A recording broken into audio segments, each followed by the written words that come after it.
The One Piece world is divided into three main categories of organizations. We have the pirates, obviously, the Revolutionary Army, and then the Navy. I would personally argue that the Navy is actually the weakest out of these three. I'm the last Yonko. On this channel, we do quick style anime content, so you guys never have to commit to a 20-minute long video ever again. We do daily uploads on weekdays, so if you guys are interested in that type of daily anime content, make sure you subscribe down below. And my videos never range over about 5 minutes, so you never have to commit to a super long video anyway. The Navy Admirals are one of probably the biggest mysteries in One Piece. I know it's not really a mystery, but technically we have never really seen an admiral go all out, and it's hard to gauge the power level of an admiral compared to other things because we've never actually seen them fight. With 1055 in mind, Ryukugu is actually the first admiral that we have seen kind of go full out. One could say the closest that we've ever seen a marine go full out was a marine fort, but even I would argue that those admirals weren't really even going all out. They were just trying to avoid a big massive showdown of killing, basically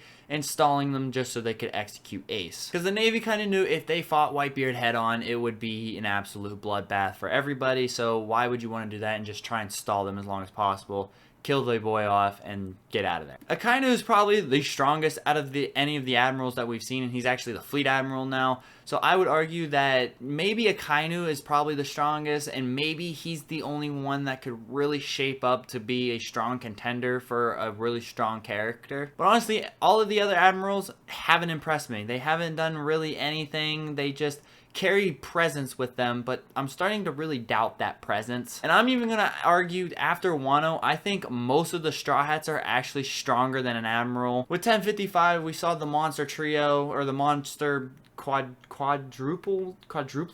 Basically, we saw the monster trio, Luffy, Zoro, and Sanjay, and Jinbei, all looking at Momonosuke fighting the admiral, ready to just jump in magically. I mean, they all sensed that the fight was going on, and then they were all just sitting there waiting, letting Momonosuke do his thing, and letting him prove himself. But I think it's just funny that they think the admirals are so weak that they don't even need to do anything. They think Momonosuke can handle it on his own. So that either means Momonosuke is really, really strong, or the Navy admirals are just really, really not that cool or not that strong, I guess. Think about it from this standpoint. Do you think Luffy would let Momonosuke go and fight another Yonko and just stand by Lottie fucking Da and just, you know, kind of just think, oh, I'll jump in at any point in time in case he needs me? No, I really doubt that anything like that would happen with a Yonko. So we finally got to see an admiral go full out, and one little hockey blast from a Yonko, and Ryukugu absolutely pissed his pants and left. I mean, this man full on shit himself, so then the Straw Hats didn't even have to do anything,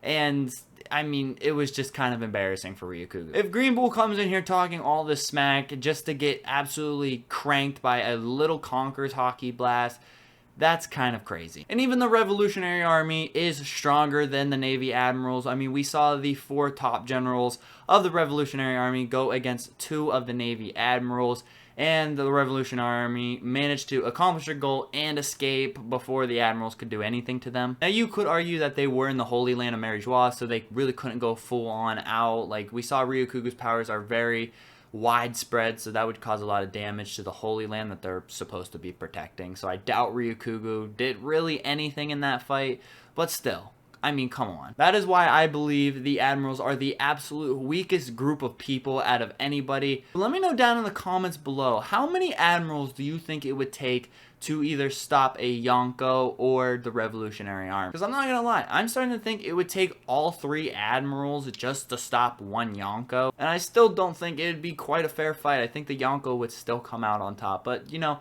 let me know down in the comments below, and I will catch you all in the next one. Peace out.